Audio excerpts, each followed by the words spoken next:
Adventures of Paarl, or Stroke Wellington. No, it's a good part. I love it, Paarl. Yeah, I'm super excited to have my guest here. I've got Sazi Manzi. Why Sazi Manzi's here? We met at the Winelands show in Emerging Designer Showcase at Berg River Breweries, and he caught my attention and we started chatting, and I like what he's doing, so I wanted to find out a bit about his journey. So Sazi Manzi, let me just think what was on his CV. Sazi Manzi is a radio DJ at Radio Casey. He's got his own show on a Saturday morning. He is a model for a modeling agency. He'll tell us what the name is. He is also an MC. He also had an interesting campaign with the Department of Health about AIDS awareness. He can tell us a bit more about that. Yeah, so he's an all-round entertainer, making waves on the entertainment scene, making waves in the designing scene, and he's got his own brand of clothing, which is super amazing. I saw some at the fashion show. So, Sazi? Hey. Huh? That's a lot. Thanks That's for meeting me. Huh? Is That's that enough data now? So I have to stop. How you doing, boss? I'm good. I'm good. I mean, it's a platform that I've always wanted to be in. Okay. So, I mean, you already know, feeling great. So, Sazi, quickly, so you're from Wellington, right? Yes. There's a small township in Wellington called New Rest. Cool. People that know Wellington well, they know there's a field and then there's a small Inyana township in there. Okay. Yeah, that's where I'm from. Okay, cool. So, where do we start? What came first? Did entertainment come first or designing come first? Entertainment came Alright, first. cool. I remember when everything, I think I've been always in the spotlight somehow, because when I was a kid, I used to dance. Yeah. From dancing, I went to singing. Okay. And then it was around 2013 when I started being a model. Okay. When I was introduced to the whole, fashion world, being a runway model and doing shows. And I feel like that's when I started taking everything seriously, because I was also doing matric at that time. Okay. And I was like, yo, look, I really want to do this. Moving from a kid that was doing science and maths at school into a whole different dimension of entertainment. I was like, yo, I feel good when I'm on a runway. I feel good when people are looking at me. People are admiring me. People are admiring what I was wearing at the time. Okay. So for me, that made a lot of sense. I was like, this makes me happy. This is what I should be pursuing. Yeah. Okay, so, but quickly, you have a TV show as well. I forgot to mention that. Tell us a bit more about this TV show. The name of the show is XA Okay. on Cape Town TV. The show basically is a youth show. It's funky, it's bad, it's crazy, it's lit. It's one of the shows that when you want to tap into, a zone where young people actually live, and it's like a hub for young people. Yeah, that's the show. Okay. So I went to auditions early this year, I think around March, and got a call back. I remember I was on the text when I got my call back. Like, yo, look, we've looked at your video for the Cape Town TV auditions. I was like, okay, It's like, yo, we're considering on taking you. And then they wanted to know how are my working schedules, how will I get to Cape Town and all of that. And I was like, yo, look, I'm in. I don't care. I don't know how I'll get in Cape Town every day, but look, I'm in. Okay. So from then, I've been. Are you enjoying the hustle? So much. Right. I think one of the things that I had to learn about myself is that it's been my biggest fear, knowing that one day I'll get to where I'm headed. All right. And my biggest fear was like, what will I do then? And then I realized along the journey that I'm not a goal grinder. Yeah. I'm not grinding for a specific goal. Yeah. I'm just, a grinder by nature. Yeah. I think when I get to be a professional, whatever, or be on Metro FM, for instance, or on a biggest television show, I'll still be grinding for something else. Okay. So okay. So is that the big goal? Metro National Radio Station? I think Isidingo? I think for every radio presenter, because Metro is like the biggest platform in radio, especially in South Africa, I think everybody wants to tap into that, knowing that in your whole career, no matter how long was the process that you spent at Metro, you want to say, yo, look, I've been at Metro, look, I've been at 5 or Good Hope, you know. So how long are you at Radio Casey? Started in 2013. Wow, nice. Okay, so you're 5 years there. Yeah. Okay. I started on a 3-man show. Because I've been auditioning for Radio Case. It's funny. I've always wanted, when I heard there was a radio station in Paarl, I was like, yo, look, I made my research and I went in for auditions. I remember didn't work out. Yeah. And I went in for the second time. It didn't work out. It was like for the 5th time that I went there, and they was like, yo, look, how about you try news? You know, I was like, I'm not into news, but I mean, if I'm in, I'm in. Yeah, foot in the door. Yeah.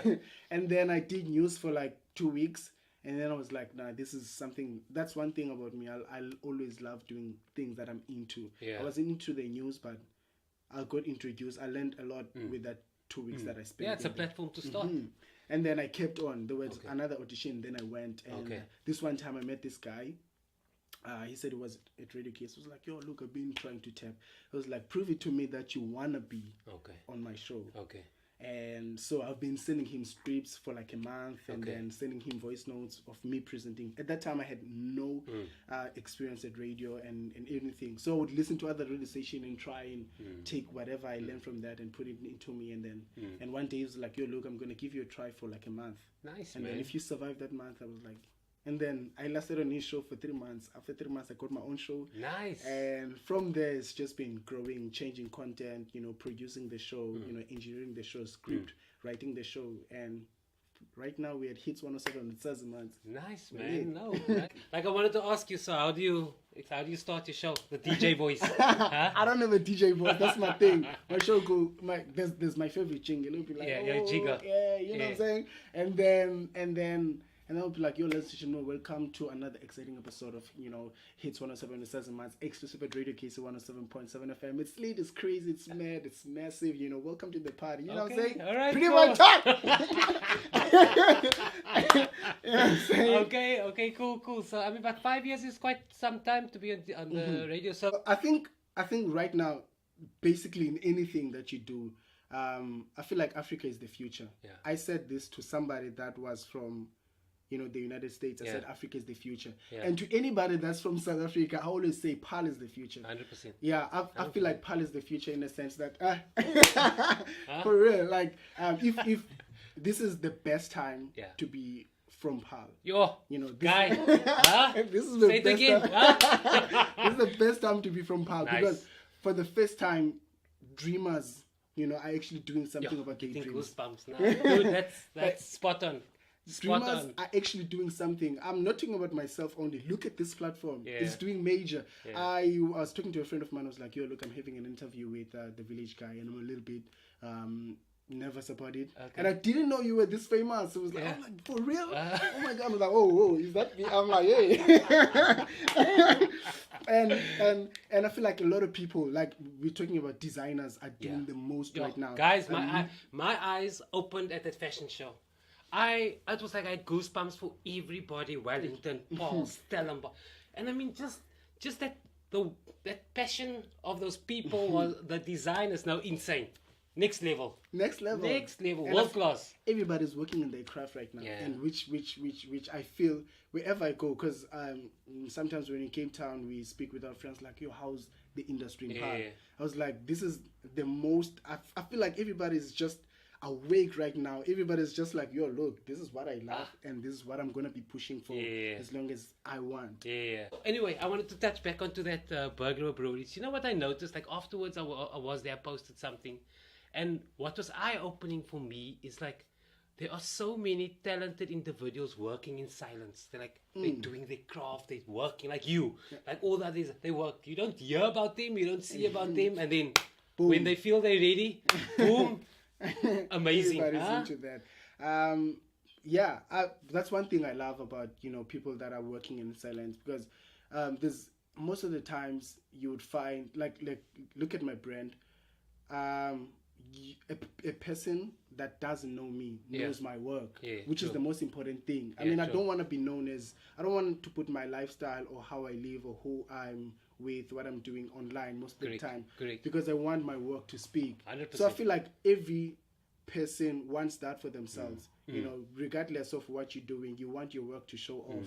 You want your work to speak for yourself. Yeah. And for me, that's been on the grind for this much time. It's always important, because if people follow you, not your work, whatever you do, it's on the eye. If you do a wrong move, everything that you've been working on, 100%, 100% goes to dust. But if your work is like the biggest thing that people know about, whatever you do on the down low, we don't care. We just want your work. So, your product. So so where did we start with Sazi Manzi? Why do we call it Sazi Manzi? And so it's like when you wake up in the morning and you say, guys, everybody's saying I'm looking up, I got my skinny jeans on fleek and my shoulders all up. They want me to make clothes. How did it start? I got to flex. So a friend of mine, Musa, best friend, I think I've been always not against it, but I was super terrified from growing up wearing fake stuff. Correct. Yeah. So and last year, and let's say from 2012 all the way into last year, I've been on stage most of the time. Yeah. And if you're gonna be on stage, you have to look good, right? Yeah. And I was running away from wearing the fake Gucci's, the fake Louis Vuitton, the fake this and that, so I can look glam in front of people. So last year in November, we came up with an idea that look, I wanna create something that I'm gonna wear when I'm going on stage, and then that's how I decided on the t-shirts. I was like, look, I wanna do something. So I didn't necessarily wanna make it a brand. I wanted something that I'm gonna wear when I'm going for yourself. On stage. For myself. And I remember coming home with the final product, because I've been working on it. Even the guy that does the t-shirt, he knew that this was just gonna be about me and wearing it on stage, but he wanted to add something. How about we add? I was like, no, I just want a simple line, Sazi Manzi, that's it. So when I came back with it, one of my friends was like, look, I want this, I want to buy this. Nice. I was like, but we're not selling. So I made it for two of my friends, and later that day they came up with their own customers, like, look, people want to buy this. Nice, so I was like, okay, let me sell this for like till December. And then we sold around about 90-80s in December only. What? And that was new at that time. Nice. And so November, December, we sold 98, and then January we dropped, and we realized in January, look, this has made money December, and people are still wanting more of it. And then it was like, okay, let's see where it will take us. In March, my friend went to Spain, so I was stuck with this brand. And from then, people have been, it's been in demand in the Wellington side. Nice guy. So I was like, look, how about we take this to the next level? That's when we kind of like formed it and made it a brand, came up with tracksuits that people went crazy about it. Everything that we dropped. We dropped caps also. And people were into that. I was like, look, Tommy, whoever, Daniel Hector or whoever, they call their brands with their names. I didn't see anything wrong with that. No, because when I saw it at the fashion show, I saw the t-shirts, I saw the tracksuit. It was just like it's almost like you described when you described your fashion, your style. It's high class to elegant. It's like excellence type of things. Very like excellence. No, but honestly, when I saw it, it's almost like it's very plain, but it's got that energy to it. Like it's something you'd want to wear. It's like a cool. It's like you'll say, "Oh, God, that's cool. I want that." Okay, so where do people get? Where can we buy the things? Why didn't you bring examples? Man. Or some of the models that were there. I'm gonna bring Jason later on in the video to come through. Right now we're planning into opening a mini shop in Paarl and a mini shop in Wellington. Guy, amazing. By the end of December. Yeah. And also by the end of January, if not December, we're also going on an online shop. We've been working on it since June, and everything is just popping out right now. Nice, man. But you can find us on Instagram. That's where we sell most of our stuff. It's called, the name of the shop is The Millennials Call. Okay, cool. I thought it was Sazi Manzi because I was looking for it. No, that's my personal Instagram account, but it's called The Millennials Call. Let's see how it looks.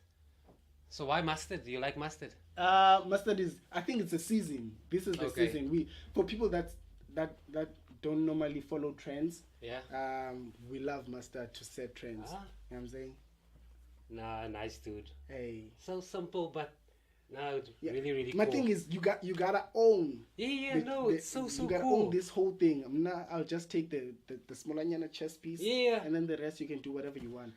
So you've got these, thank boss. You got the tops and you got hoodies and you got all this. Everything. Okay. And I think the ultimate goal where we headed is a sneaker. The day I showcase a sneaker that's not even under Sazi Manzi, that I've designed, that I've seen in my head, and be like, yo, look, I want to wear a sneaker like this on a daily basis and actually bring it into life. I think I'm done. I'll be like, Jesus, you can take me. I'm done. I'll be like, yo, I'm done. So who's your role model? Who do you look up to? Who's the person you follow? Because you say you follow the people that you want to be like. Who's the... Ultimately? Yeah. Oh.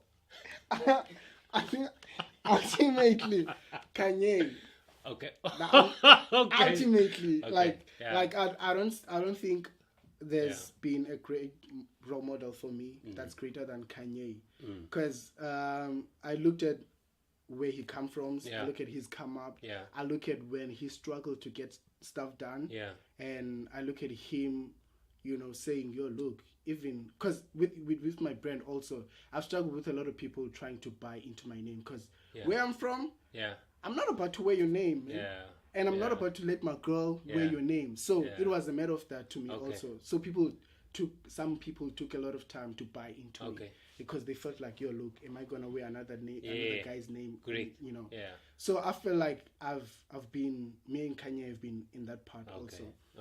But ultimately I would say Kanye West is like mine. Yeah, because back then I read an interesting article of his influence on the Adidas brand. I mean, and those in the beginning, those shoes were probably the ugliest shoes ever. In the beginning. And then you just see 10,000 of these feet just walking around with the Yeezys, and you're thinking, how somebody can have such a big influence on fashion is amazing. So, I mean, if you're into fashion, you have to look up to Kanye. Sazi, what's your daily routine? First of all, when you wake up, what do you tell yourself, and what's the routine like? Because it seems like you're very busy. First of all, I wake up every morning, pray. Nice. That's always been for me the game changer. You wake up alone, or is there someone like? No, I wake up alone. Okay.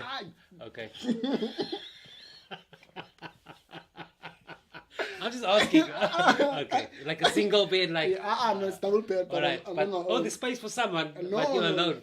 Space for my dreams. I'm not saying I'm single though. Okay. That's what I'm getting at, but you're not saying it anyway.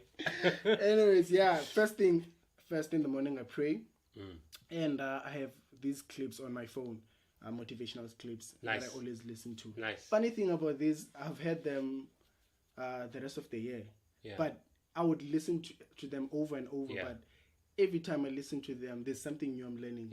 It's like having that one song that you've been listening through the whole year, but every time you pop into that song, there's something, it makes you feel different kind of way.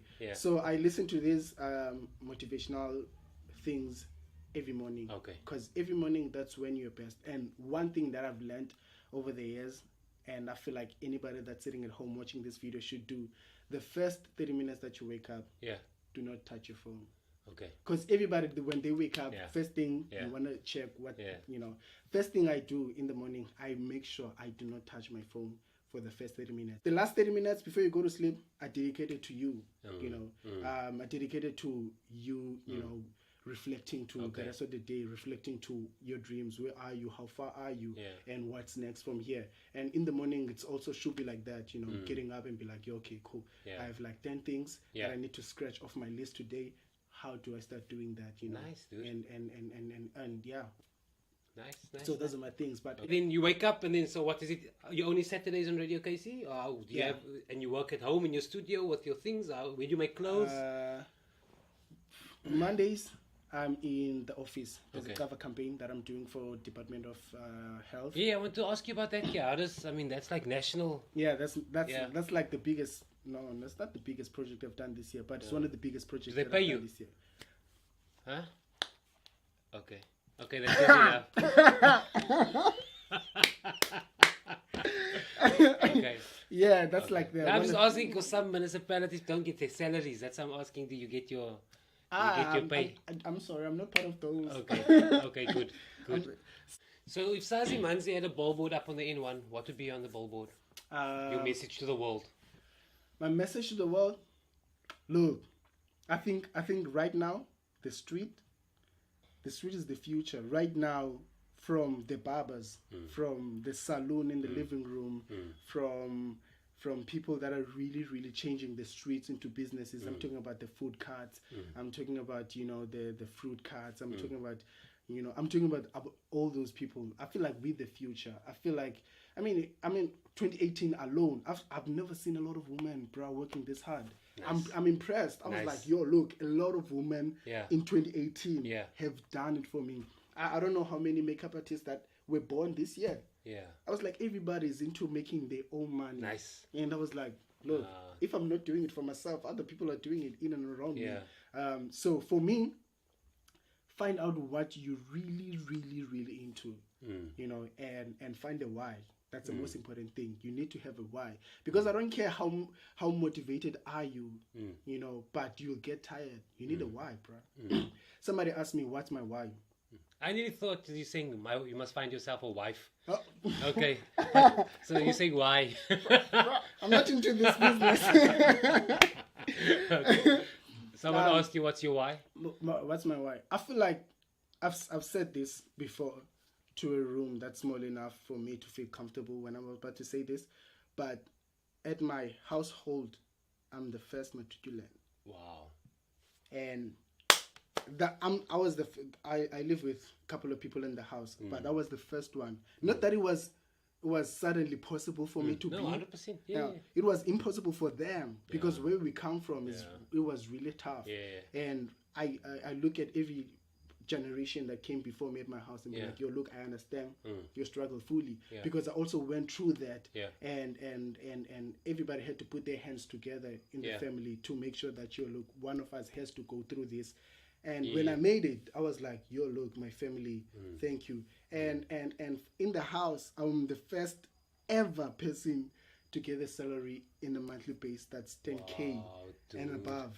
I'm the first. So, amazing. So there's a lot of things that when I look back to my family, I'll be like, nobody has ever been here. So it's not even about me anymore. And even the dreams that I want to still break into, it's not even about me. It's about, yo, look, in my family, nobody has been here. So for me, my biggest why was my mom. Okay. And my mom passed away last year. So that was a whole transition for me. And so you're the oldest? You have brothers? I'm the youngest. Okay, so you have older brothers and sisters. Okay. Yeah, I have my sister who's married. Okay. So and I have my brother, big brother. Yeah. Otherwise, that's the setup. And to think about it for real right now, when I'm here, it's been always trying to prove that, yo, look, no matter where you're from, no matter how you grew up, no matter what happened in your life, you still can make it if you want to. If you were born poor, that's not your problem. You were born into the situation. You didn't choose that. 100%. But if you die poor, it's on you, my man. Yeah, it's definitely. Dude, and I mean, exactly like you're saying, that's exactly why I started this. I want that kid, like you're saying, that poor kid or that kid in a disadvantage, to watch this video and see, yo, that guy came from my same neighborhood and he's making it. Why? That's not going to stop me from making it. And that's exactly why I started this, because there's so many people in Paarl that come from a disadvantaged background, but they make it. And for me, it's so amazing how they just make it. It's the hustling, it's the hard work, and that's what makes me excited. Like with you also, it's like you just that energy, and there are so many. Like there are hundreds of people in Paarl that are just I don't know, magnificent. I think even with us, everybody you get your hitting moment when something hits you, about yo, look. When you look back at home, you're like, yo, how did I get this far? Because I remember when I sat down when we were shooting the Nivea campaign, we were shooting an ad for Nivea, and I was the main character for that ad. So I was like sitting in here, and everything was about to happen for me. And then I remember, yo, not everybody from where I'm from comes all the way to here. And I feel like a lot of my people are very talented, but the thing is, everybody, when you're going through a struggle or something that's painful, in your head it lasts forever. Yeah. You know, I've went through all, you know, the struggles of life also. I lost my mom, you know, grew up in poverty. Yeah. Like, not just poverty like you, Yeah. poverty like Yeah. and somehow for me that stoked me. I was like, yo, look, this is really terrifying that I came this far on my own, and having no backup from home, and also understanding that there's nothing they can do. I mean, we all come from a very tough background, and just having friends, bro, having people that are around you that are pumping you up to like-minded. And if that's always been my key. That's always, if you have some people around you that are in for your dreams, bro, and that are always prioritizing your dreams, that's the biggest key. Because there's another friend of mine, Glenn, who's a rapper right now. I didn't know he was going to be a rapper this big, but anyways, Glenn would always pay for my travelings. Wow, when I started, he would pay for my travelings to go to Cape Town. He would pay my travelings to go to KC and other places. And even today, Glenn is that one person I go to, like, yo, look, G. He's your mentor. He's like your mentor. Yeah. He's like, yo, look, it's tight. He's like, I'm going to make a plan. So wow, dude. If you have friends like that that are in for your dreams, you know, those are the people that you should be keeping on your circle. You know, and look, I met Jason also at KC. We've kicking together for 2 years. You know, we were just two people that are in studio, and we would compile music for my show together, but we were never tapping into the personal life. And then when we did recently, I found out, yo, look, he's more like me than I ever thought before. And I was like, I have to keep him on my circle, because he sees the vision, you know, he sees the glory on the other side of the troubles.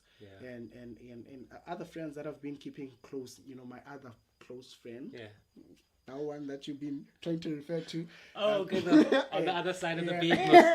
Yeah, that one also. So I have like this form of, you know, support system that, you know, we got to form within another for the past 5 years. Wow. You know, that we've been in the game. And for us, it wasn't just like, yo, look, woke up today, got a great opportunity, and then boom, you're a star.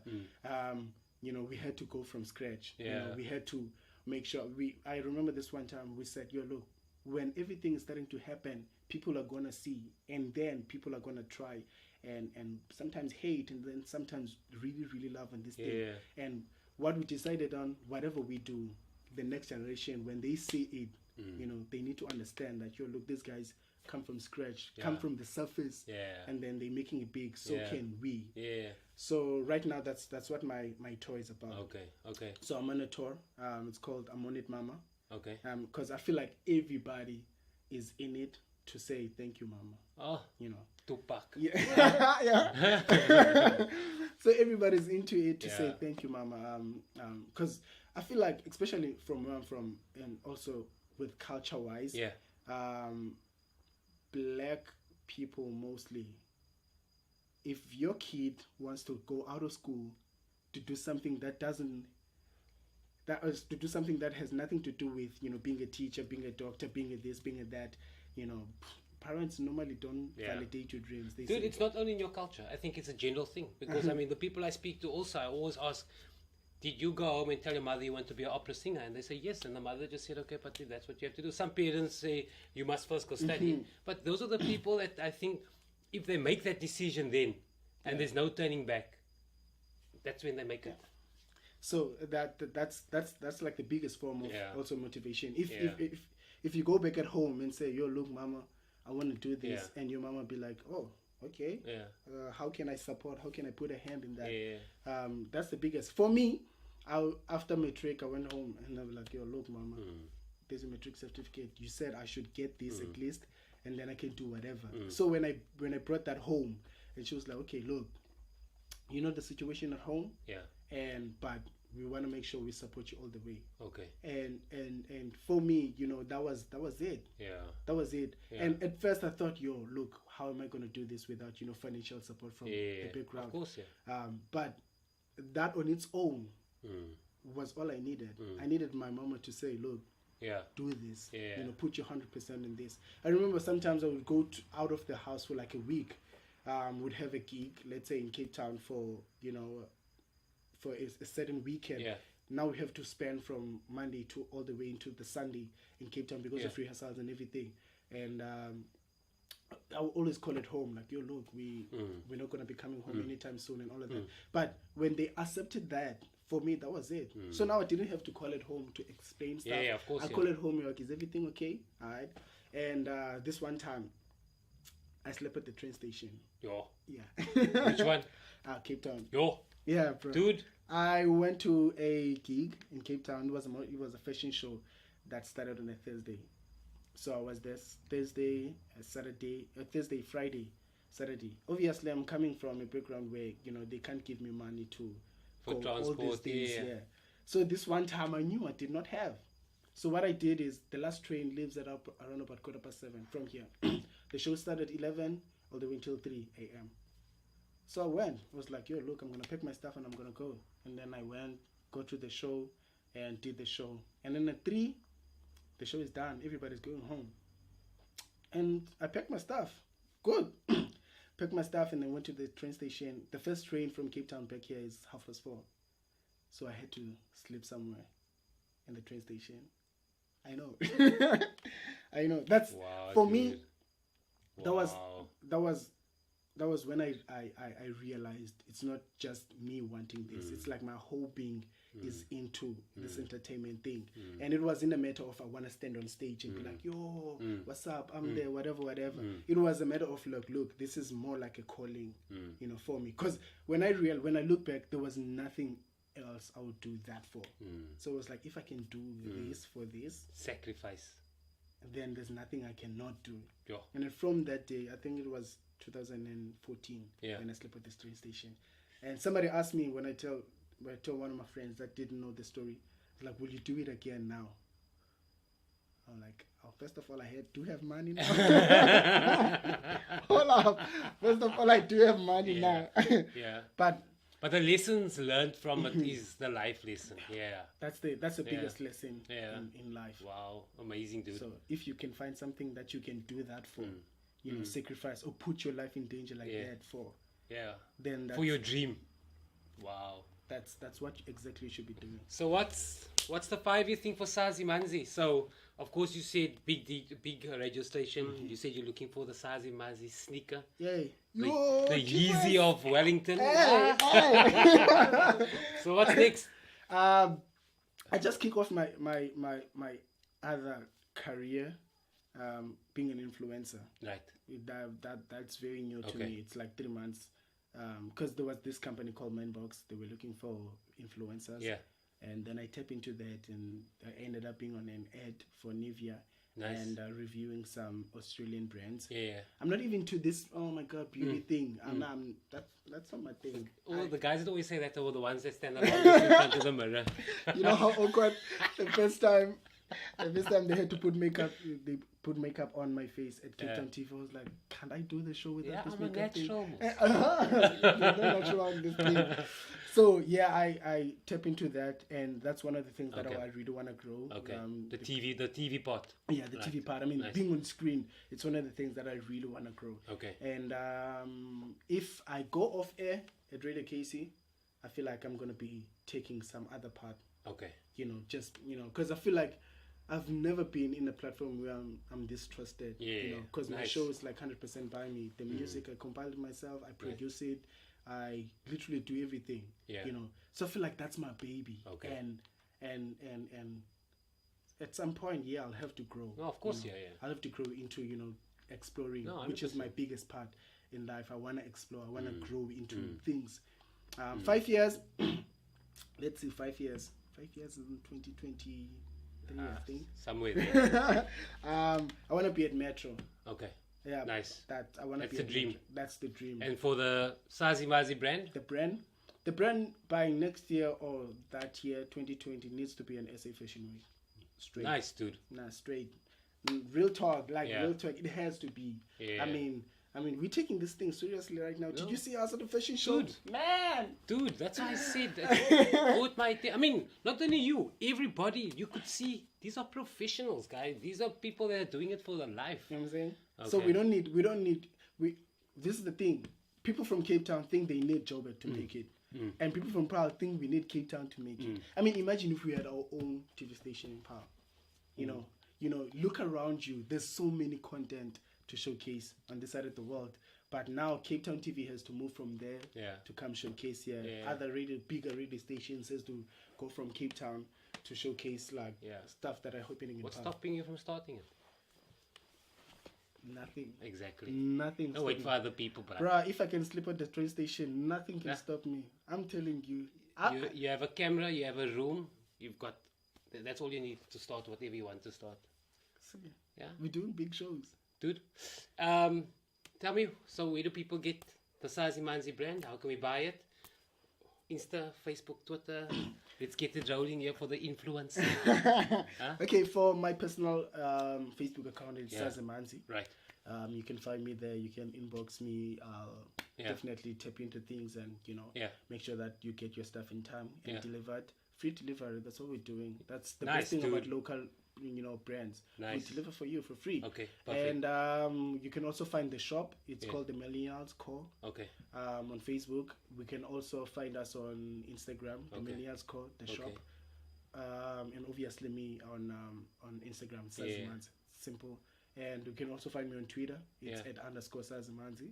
And basically, if you wanna hang out and stuff like that, every Saturday between 12 and 3, I'm at Radio KC Hits 107 with Sazi Manzi. During the week, I'm at Cape Town TV at the show called Excel between 4 and 5. Okay, so we can watch you there. Yeah. You can see me on the screen. Dude, but thanks so much for taking some time to chat to me. I don't want to go home, bro. Huh? I don't want to go I home. was also saying, we can talk forever here, but this is the house expensive. No, I feel like we can chat forever because this is refreshing. Yeah, man. But dude, I like the energy. Good luck with everything.